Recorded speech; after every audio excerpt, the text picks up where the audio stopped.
What is going on, folks? It is Steiner here with another episode of Secondhand Talent. Thank you, as always, to Luke Chu for the desk candy, and thank you to Mark Spusta for the art, and thank you, as always, to Tiny Steiner, my tiny co-host. But most importantly, thank you to Chris of Gilfalo Art Design. I'm doing this because I don't know what side of the screen he's going to be on in the final edit. But Chris, welcome to the show. What's up, Steiner? Thanks for having me. Well, it is a pleasure to have you on. I know that this has been a long time in the making, and I'm Oh glad yeah. that we're finally able to make it happen. For folks who are unaware, I first became acquainted with Chris when I was working with Bodhicitta when they were doing some shows at the Yeah. Alpine Valley Resort while Fish was playing there in 2024. And Chris did the poster for that run, and it's sold out, I believe. And Yeah, it did. there were, I remember Saturday during the day, there was a whole line of people like asking for the band to sign it. It was really great to see.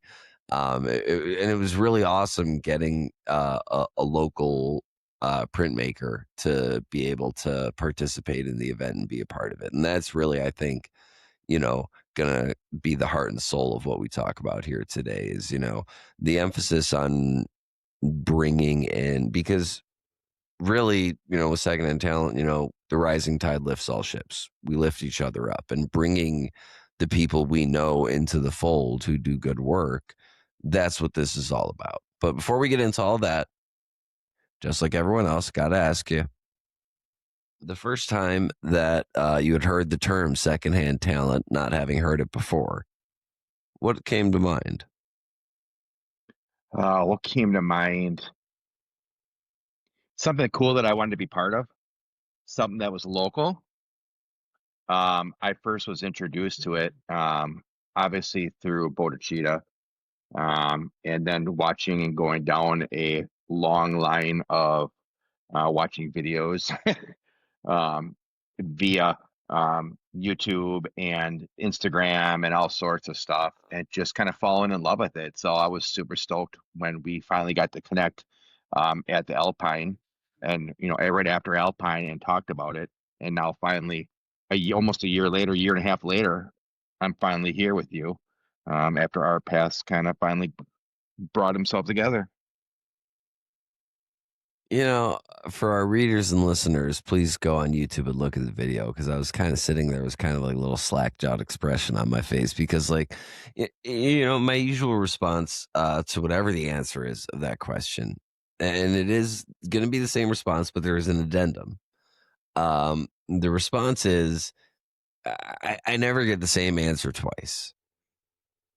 What I have not heard before, genuinely, um, is that someone checked out the show that much, and then I had no idea. Yeah. It's one of the great joys of doing what I do is that when I do hear from people that they find meaning in one of the interviews, or they've enjoyed it, or it's enriched their lives somehow, or they take heed and say thank you to the folks who are, the actual secondhand talent at shows. I'm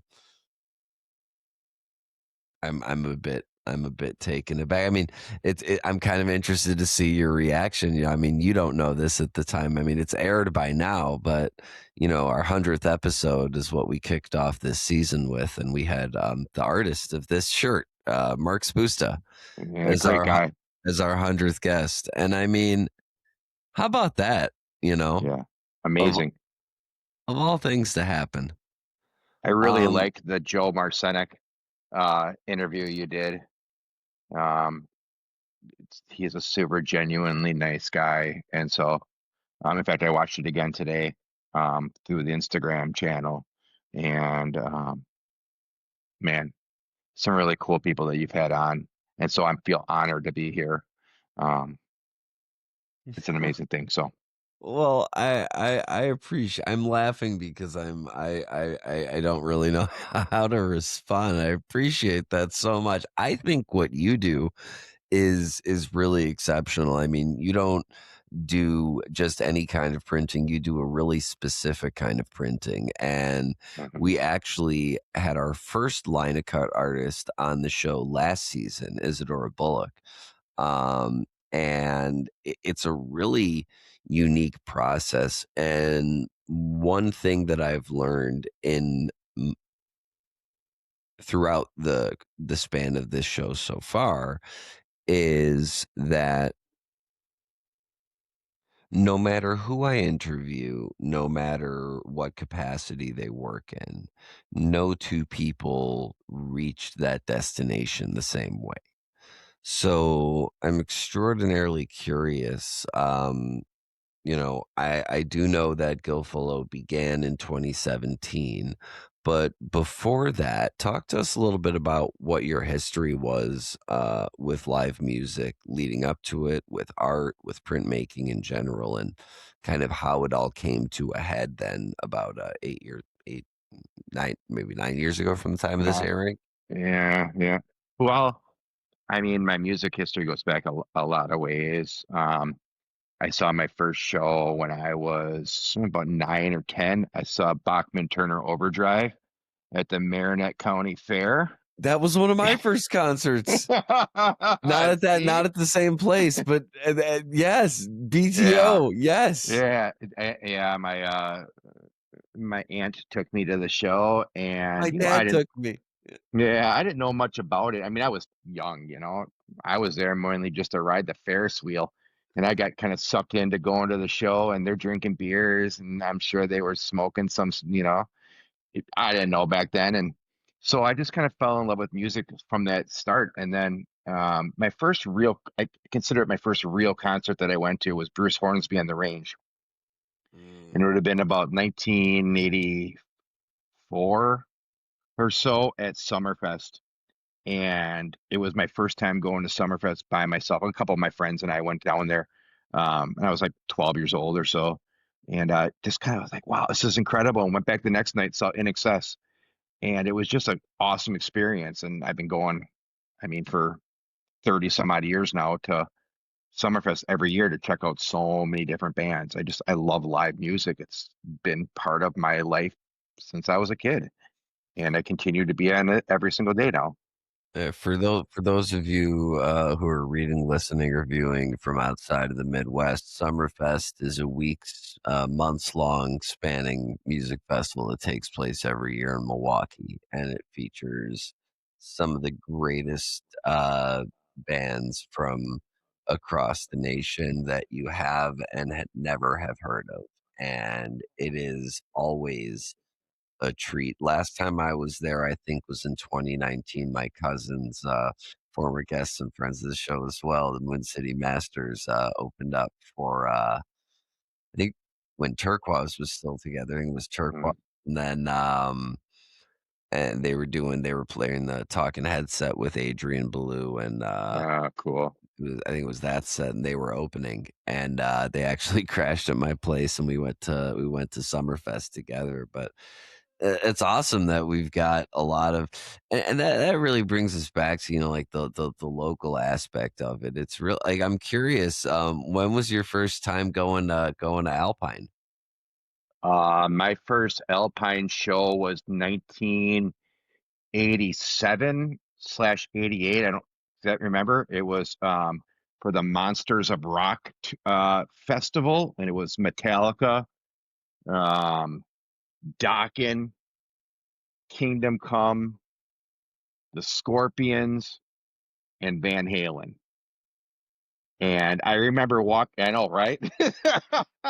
I know. And then For like and 12 bucks. yeah, yeah, it was probably like I don't know, I had a girlfriend take me, so it was probably like it was free for me, but um, I think yeah, that was my first show at Alpine, and then shortly after that, a couple months later, I saw Iron Maiden, and it was supposed to be Guns N' Roses with them. It had been like 88 or so, and Guns N' Roses canceled, and Megadeth came, and I had a friend in high school that was just like obsessed and still is obsessed with Iron Maiden. Wore an Iron Maiden or a Megadeth shirt every day to high school, no matter what. It was, and he invited me to the show. He's like, "You want to go?" I'm like, "Ah." So we sat down in the reserves, and it was so loud, and no earplugs. I was like, "What the hell?"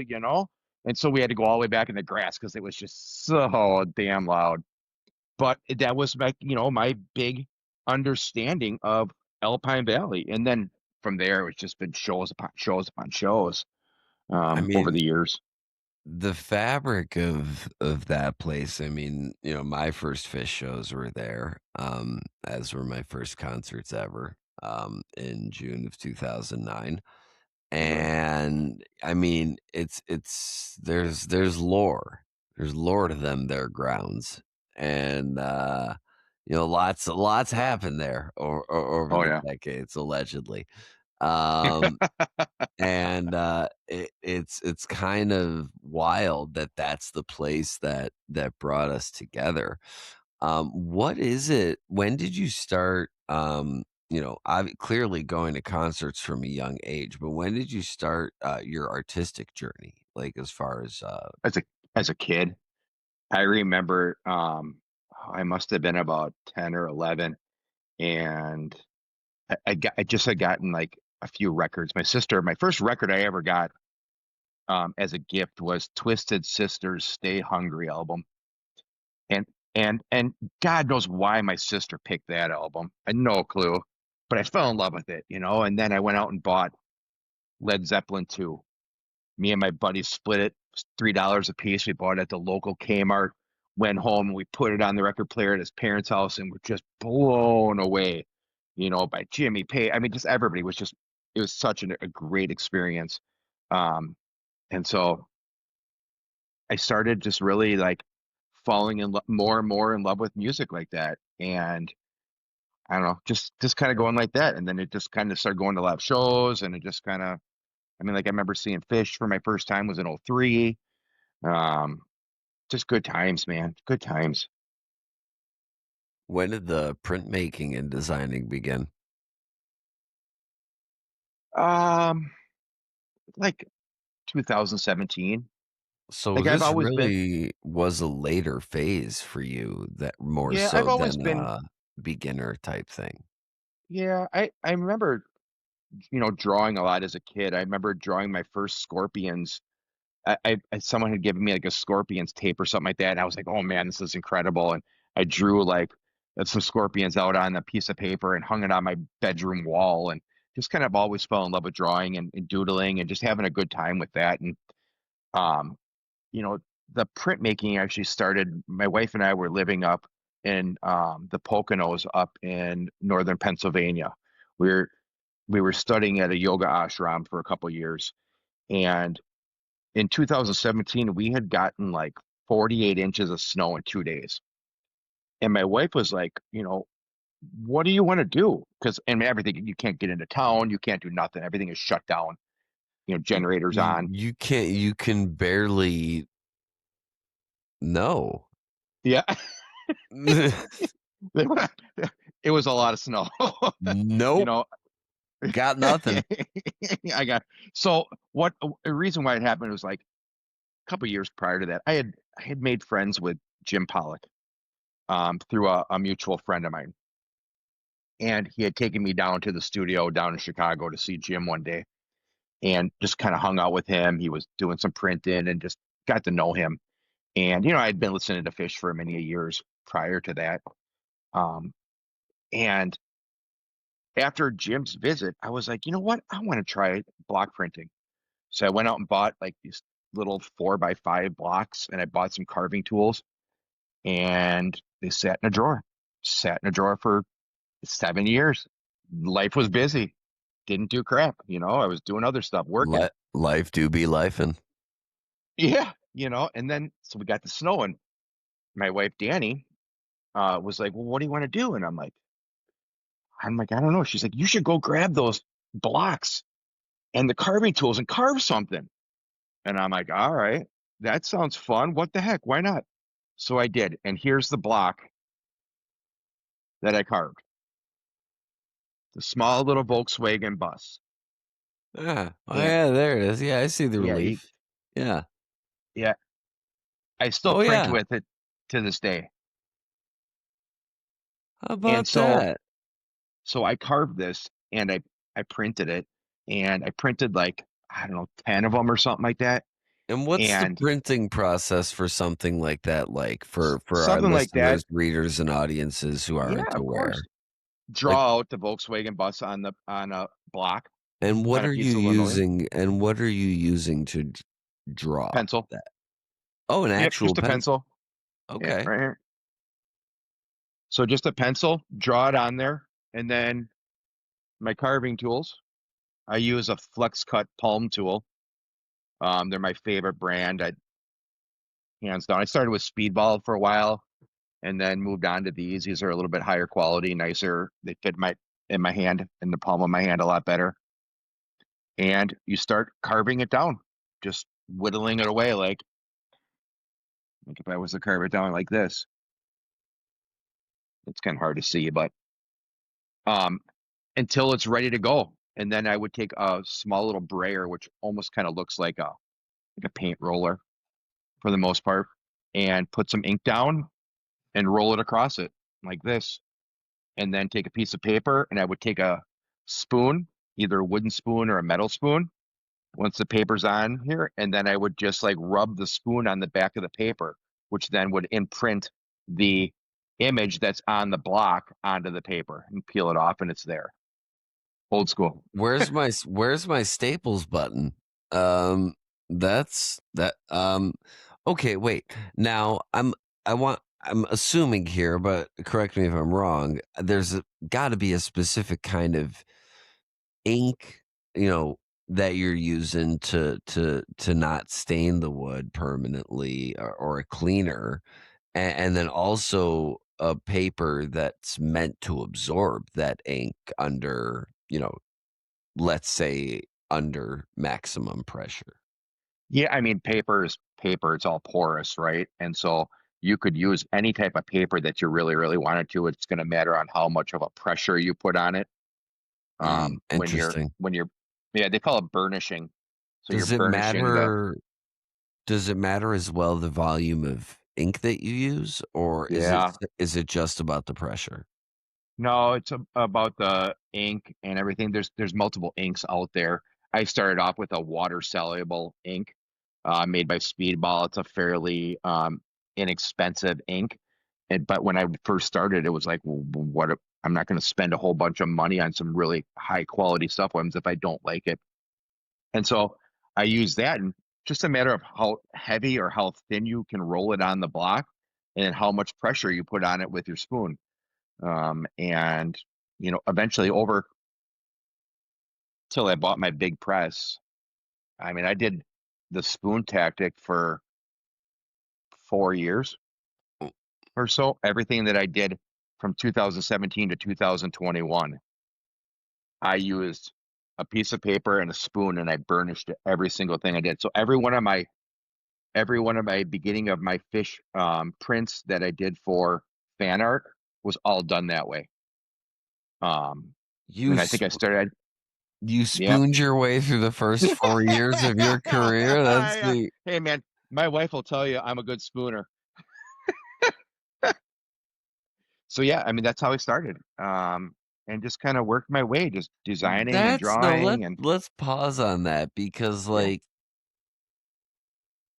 okay, so even if you're making limited runs, right, and uh-huh, you're not pressing that many times, and even if you're using monotones when you're only doing 1 ink per print, th you're still carving a different design for each print, and correct. sometimes multiple layers that you're then pressing on over each other. So, like, talk about just a little bit, how much time does it take to carve that block that you just showed us?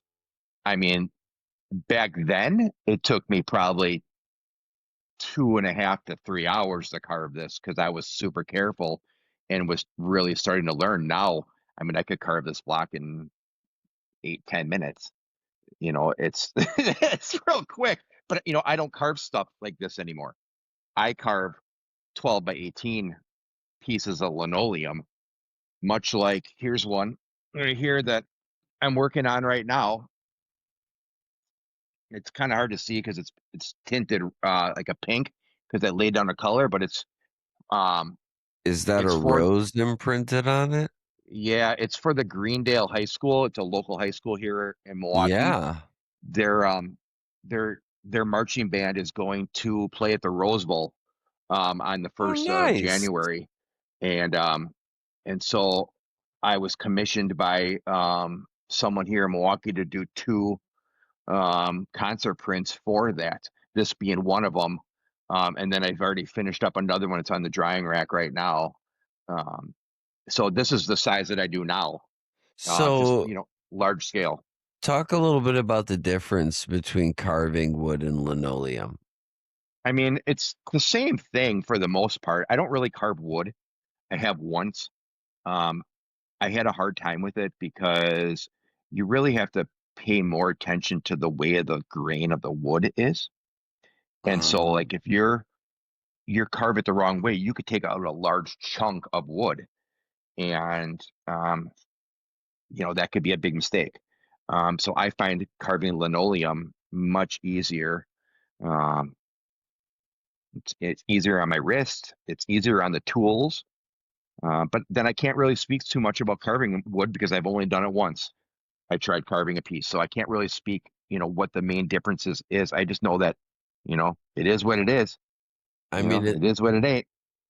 well, let me ask you this. So, I mean, it's quite impressive to me, at least, the uneducated interviewer, that that block that you carved all those years ago, you're still pressing with. How hmm many times can you press a piece of linoleum with the same design without having to make adjustments?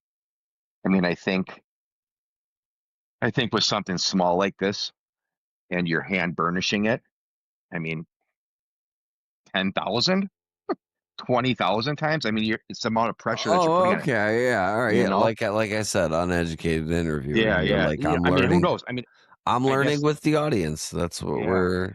I would guess, Steiner, that it would probably, you know, as many times as you want, really, before it starts to break down. I don't know. I've never had a block break down on me, and I've probably printed this 500 times, maybe 750 times. I put it on greeting cards now that I sell in local shops here in Milwaukee. Um, and That's so, awesome. I and mean, I don't, you everything is know, still done on this one with a spoon. So when I'm making a card, I'm actually using a spoon still with this one. Unlike the big blocks that you see here go on my press. that's it reminds me of there's a fruit called the etrog or the citron. And what's incredible about it is that it never loses its scent. And I have one with me, that I got from a tree, when it was growing, and it still has its scent. It doesn't it Oh, almost, like crazy. it doesn't, like, rot or putrefy, it just petrifies and, and just remains. It's an incredible, it's an incredible fruit, and, the fact that that block of wood has lasted over 8 years and Yeah. is still in operation as we speak. I mean, speaks to, I think, the testament of nature. But moving on to machinery, what was it that prompted you to get a press? Like, when did you decide that, all right, we're at the point where we need to scale up to get Yeah, something that's a bigger deal? Because for sure. that's an investment. Yeah. Oh, for sure. Well, Especially, yeah. so how it started was that when we were living in Pennsylvania, I had a friend who was a ceramic artist, and I went over to pick up some. She had made some mugs for me, and I was in her studio, and I looked over, and I'm like, "That looks like a press over there." It looked like an etching press, and I was like, "What is that?" And she's like, "Oh, it's called a slab roller." And what it does is it takes clay and it smushes, basically makes the clay thinner so they can make little slabs of it for whatever they're using it for. And I'm like, wow, that's cool. She's like, it would totally work for a press. Do you want to come over sometime and use it?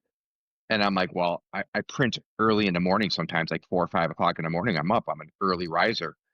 And she's like, well, why don't you just take it? Just take it up to your house. And I was like, really? She's like, yeah. She's like, you can use it for free. All I ask is that you do a commission print for me. And I'm like, cool. She's like, I want a commission print of my mother. And Huh. so I did a print of her mother from like the 50s. Yeah, she had a picture there, made it look just like the picture. It was awesome. And then, fast forward like half a year or something like that later, my wife and I were getting ready to move back from Pennsylvania to Wisconsin. Um, and I told my friend Ellen, I'm like, hey, I'm getting ready to leave. I'm going to give you the press back. She's like, absolutely not, Chris. That press is you now. Just have it. And so it was an honor to, take something like that home with me. That one artist shared their stuff with me. And so now, so I used that press for about a year and a half or so. And then shortly after that, we had moved out of the house that we had rented when we moved back to Milwaukee. And we had moved into like a studio 1 bedroom condo. And there was no way that I was going to be able to print in there with this press. It was too big. And so I bought a different press that was smaller, um, and then also rented the studio that you see me in right now. Um, and I started working that. It's called an etching press. So for a couple years, I used that. I thought, you know what, I really want to invest in making a higher quality print. I'm sick of doing this with a spoon on the back of a piece of paper. I want to do a little bit larger scale. Um, and so that the etching press, I went out and purchased it. Was a big purchase for me at that time. And and I still have it. I call it Dorothy after my mom. Um, That's one of those things where it's a huge investment, but A, it's an investment in yourself, right? for So sure it you're is. you're Yep. you're investing in your own belief that what you're creating is positive and that a net positive will come of it. And then second of all, you're making an investment that will, if the former is true, pay for itself ultimately in a certain Hmm. aspect because as you said, you're still using it today. You know, I mean, when you make that level of investment, you're getting quality, right? Correct. And that's one of those things that money can buy. And there's certain things that are just worth investing in. I mean, and if you're gonna be, I was gonna ask, and I'm glad I didn't have to. That whether or not you got rid of the original press. Yeah, I got rid of the slab roller. It went to a ceramist in Rockford, Illinois. See, one of the messages of the show is that the love of live music did not start with us, and it's our duty to pass it on to the next generation. And I was thinking about it when you said it earlier, and now that you say that, it makes it even better. I love the fact that it went from artist to artist to artist, and that Hmm. it's just continuing along on this chain of like, it's like, you know what? There's no point in hoarding this. Let's get this out to another generation of folks who are going to use it to create art and learn the craft and let that continue on its own journey and I'll go on mine. Like, that's a really honorable thing. And it's really awesome and a great reminder that, we should pay it forward and that what we Always. get is temporary and we should pass it on. Yeah, that's one of the things like um, the etching press Dorothy that I have. I'll have other local artists here in Milwaukee that do block printing. They will come and use it. I've had people come to um, print Christmas cards on it, or art prints or whatever. Like one of the things here that I do, not every month, but probably every other month, I teach a class, and I'll have four people come in and they'll get to use that press. Um, and it shows, a little bit about how mechanics work, number one. Um, so I'm not teaching them to do a spoon, because, that's that's tough to do after a while, it can take That would a be wear. such a great prank, though, if you got someone to pay for a master class on printing and you showed up and there's just a dude with a fucking wooden block and a spoon and a piece of paper being like, "Get ready, Yeah, bitches. yeah. We're fucking spooning tonight." There. Yeah, exactly. So yeah, I mean, it's cool about passing on, like you said, passing on the music. I'm passing on what the skills and what I've learned over the years. Just like other people, like I can't tell you how many times, and I think everybody that's going to be listening to this or watching it, um, probably knows who AJ Maste is when it comes to linoleum block printing, I, or John Rose or Jim Pollock. There's not one time in my life that daily, weekly, that I can't just pick up my phone and send a message to one of them saying, "Hey, listen, I got a question. Help me with this. Can you help me with this?" And all three of them in a heartbeat will say, "Yep, try this, Chris. Try this." They've all been doing it for 30 years, and to have that type of reach, um, like you said, passing it on a generation to generation to generation. It's amazing to be able to reach out like that. That's r It's incredible. I mean, and I will say this, I'm not gonna name names because I'm gonna forget some and whatever, but there have been a few folks who have been guests on the show who have been, uh, just constant sources of advice, enlightenment. If I need something, I know that they'll answer, and I I interviewed Al Grigo, the host of the Produce Stand podcast last season, and I had to actually ask him if this is a podcast because I don't really I don't know if it is. I've never watched a podcast or listened to one, and it seems to be the term that folks use. So okay, but Hmm. to me, it's a show, you know, Yeah, for sure. and the only reason that the show is here, over 100 episodes is because of the advice that I've gotten from the folks who have been on the show. And it is extraordinarily encouraging to hear that you found that reciprocation in your field as well from folks who, as I hear their names, I think, oh, yep, yep, I would be a, that's an interview right there. But like, also think of myself and just like the folks who have been on the show and the fact that I know that I can reach out to some of them anytime and they'll pick up and I just feel, blessed in my own right. It's a really Yeah, wonderful thing. I can't agree with you more. I mean, like humbled and blessed are two things. That's why I keep this little block here in the studio, because I walk in and I'm humbled by it. Like I started with this and I'm doing, you know, these large scale concert posters for national touring bands. Like it's an amazing experience to be part of, to be able to put number one art in other people's homes, and the trust that musicians, bands, management companies, people that commission me just to do individual artwork for them, that they trust that and they want that, and that's a that's a humbling thing just alone. It's an amazing thing. So um, I would never want to take this for granted. Um, and I appreciate every single day that I get to walk in the studio door and I get to create something.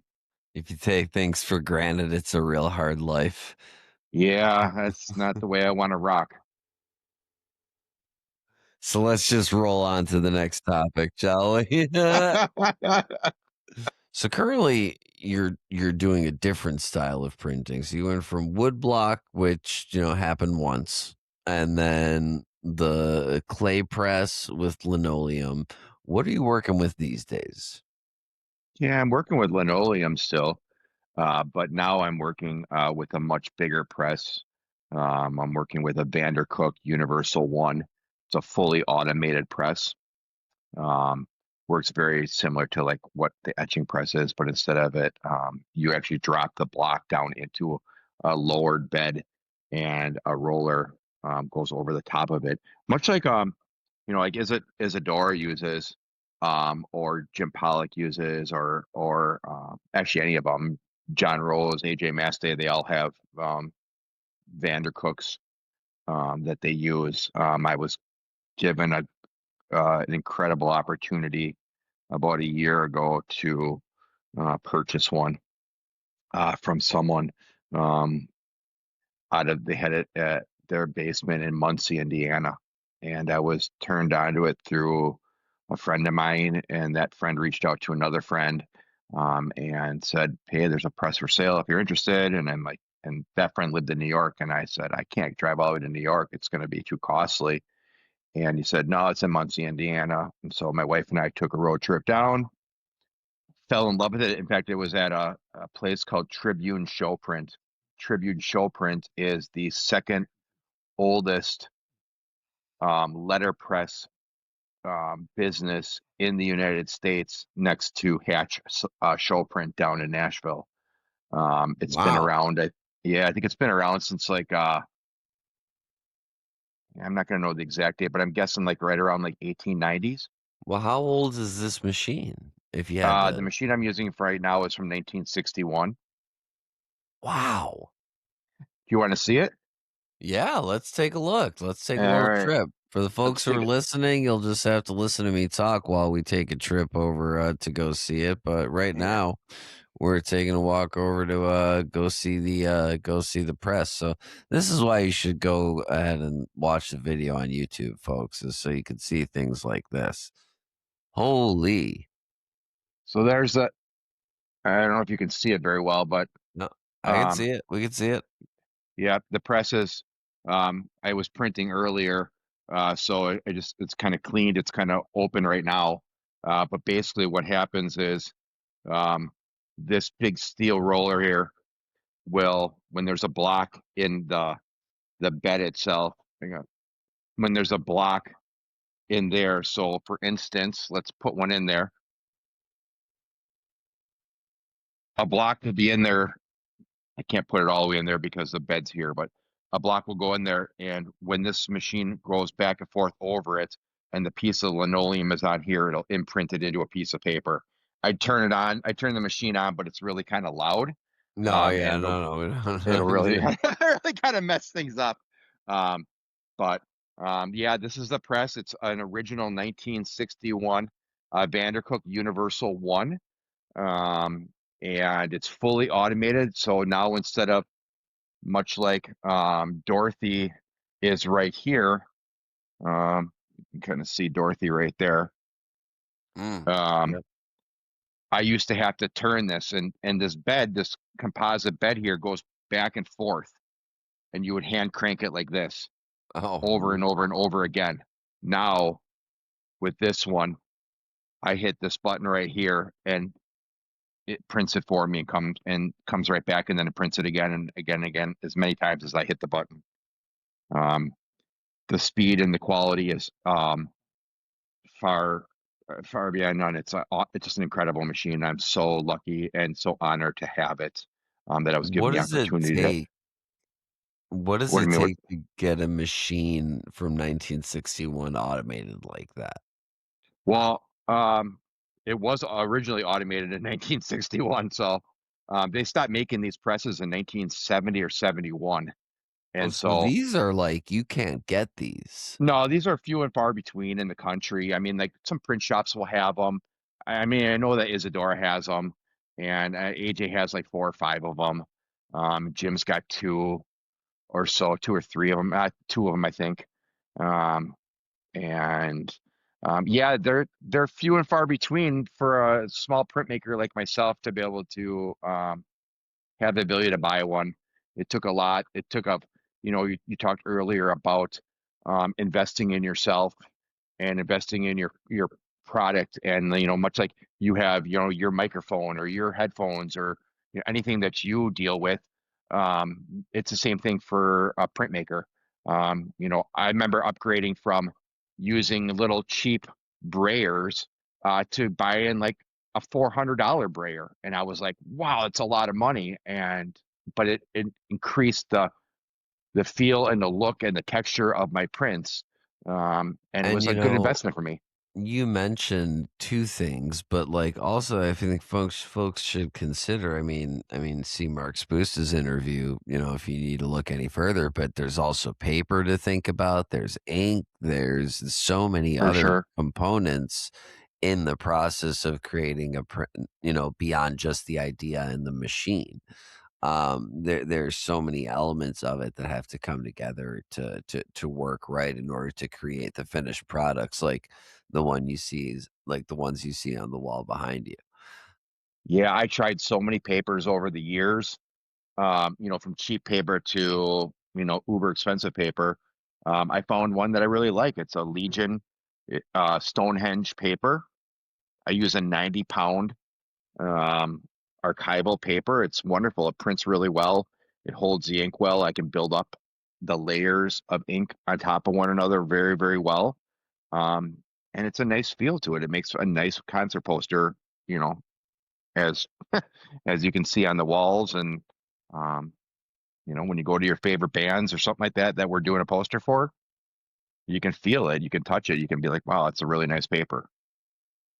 And I actually have firsthand experience with this with the Bodhicitta print. I mean, it was Yeah. like it was really, Oh, really for sure. cool to see that in person and also, folks, check the description of the episode for the links to Chris's work because like you mentioned before, he does these time lapse videos where he shows like the whole layering process, but like scrambled down into like under a minute. And I remember watching the video for that print when it came out, and I was just amazed. And we spoke at the beginning of the show a little bit about how this is a long time in the making, and it was that video that I was like, holy shit, this is like unlike anything I've ever seen in printing. And, when I interviewed Isadora, she gave a little tour of her new studio space, and, I got to witness one of those machines for the first time, and it's so cool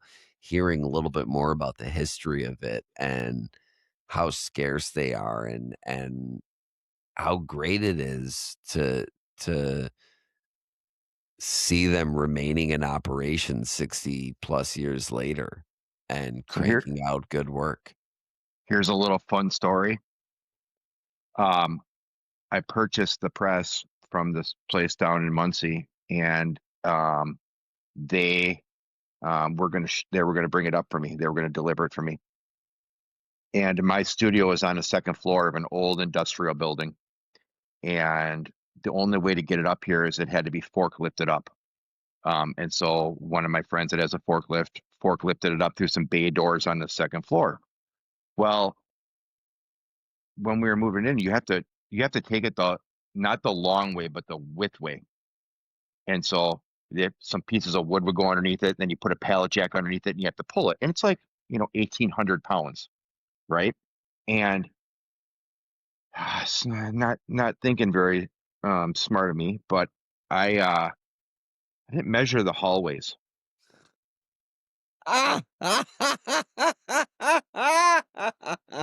So get this: the press is 82 inches wide.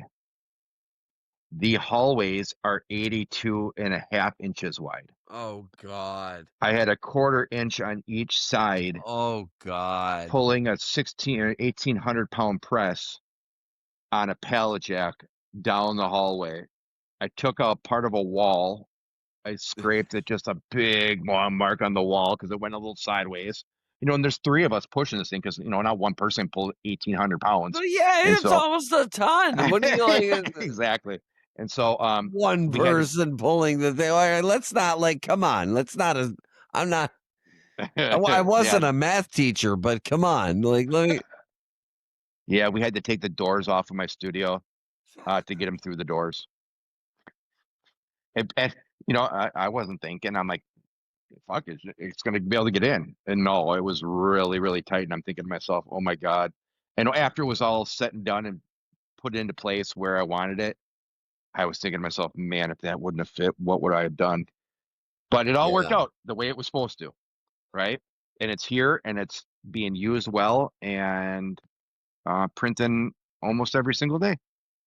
and talk about some of the bands that you've worked with. I mean, Bodhicitta, Uh, obviously, but who are yeah, for sure. And those some guys of are the bands? great. They really, folks. If you haven't, check them out. Links in the description. Check out Yeah, Bodhicitta. They're wild. we did another poster with them too, with them and Iftikhar for a show up in like Fond du Lac or something like that um, last year, I think it was.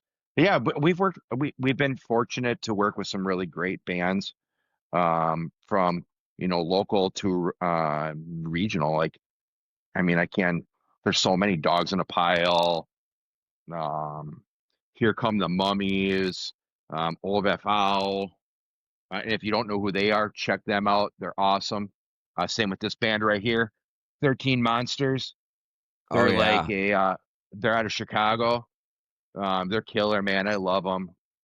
I was just listening before we jumped on this call. Yeah, I mean, I got so many. Desmond Jones, Anita Franco, Trey Anastasio. Um, oh, it dropped you there. There we go. yeah. There we are. Secondhand talent, baby. Secondhand talent. It looks like I mentioned Trey, and all of a sudden the thing falls. Yeah, yeah. It's gonna, I remember when the show started, Trey was doing his like going up to people behind the scenes being like, "What are you doing?" yeah. And somebody showed it to me and I was like, "Oh, so my only competition is Trey. Great." Like that Yeah. that's awesome. Thanks for the why would you show this to me? Like no, that's wild though. When did you do a poster for Trey? That's crazy. It was 2024. It was a fun phone call to get. Um, in fact, it was crazy. I was asked to do one, and it was actually my daughter's wedding was the show that it was going to be that same night. And so we got another one on the tour. I was asked to do a different one instead. Um, and Super stoked and just an incredible experience to work with someone um, like Jimmy, um, their art director and merch guy, and all around incredible person. Um, to be able to work with them uh, and the Fish Inc. Was incredible. I So mean, that's just a testament to the web of secondhand talent and how important it is to get or to maintain and sustain those relationships with people in the industry and to, you know, be flexible and work with people and understand and meet clients where they're at. for sure, yeah, oh yeah. I mean, like I think working with Spafford has been one of my favorites. Um, Man, I love those guys. They There's rule. yeah, I'm getting ready to see them. They're playing New Year's, the 3 days here in Milwaukee for New Year's, and so getting ready to go over to the shows there and see them. Maybe I'll come And join you for one of them. I don't know. yeah, I'm gonna probably hit all three. And it's only like a mile and a half from my house, so and my studio, so it's nice and nice and close to I be mean, able to get home right after the show. it's only a mile and a half for me crashing at your studio, so it's like Right? Yeah, for sure, man. Hey, it sounds pretty convenient. I mean, listen, you are always welcome here in the studio. I thank you got no very much. problem with that. It's gonna be a hard concrete floor, but it's you're always welcome here, brother. Let's not keep rocking with that one. Uh, So it yeah, I really mean, this. is. Yeah, go on. Sorry, go ahead. No, I was just gonna say it's just been incredible, and I feel so honored to work with so many different people and meet so many different artists. Like I just had Brian Bojo here in Mm, studio. one of my Take a favorite artists. I'm a Yeah, big fan of. I've been asking him to come on the show for a while. Brian, if you're watching, please come be a guest on the show. I'd love to have you yeah, on. Brian. Yeah, Brian was Um, in town. I've been friends with Brian for a lot of years. Um, in fact, I did the first time I ever sold a fan art poster in person at a show was with Brian. I shared a table with Brian at Dayton 2017. And nice. he took me under his wing and he said, "Hey, listen here, let's go out and sell the posters after the show." And he walked me around. I was so nervous. Like I'd never done that before. And it was cool. And we've been friends since. And I haven't seen him in many, many years. Actually, since he stayed at my house that weekend. And then I hadn't seen him until now. He was in town for a Green Bay Packer game and reached out and he came to the studio and we hung out here with his son for like an hour and a half, 2 hours. And I took him to the airport. And it was a great experience. I mean, he's a icon in the gig poster world. And, to be friends with someone like that, and much like all these other different artists, it's an incredible experience to have. No, absolutely. It's incredible. And echoing the words that you said before, just feelings of, gratitude and feeling blessed to have these people in our circle. Chris, before we end this week's episode, is there any words you'd like to leave us with? Watch all of the secondhand YouTubes and Instagrams. And if you see Steiner out, give him a high five. And I don't know, man, just smile, smile, smile. Smile, smile, smile. I don't think we could leave the show on any better words than that. Folks, this is Chris Gill this is Chris from Gilfalo Art Design. I'll fix that in post. And I am Steiner with another episode of Secondhand Talent. And we will see you next Wednesday. And that's a podcast. There we go.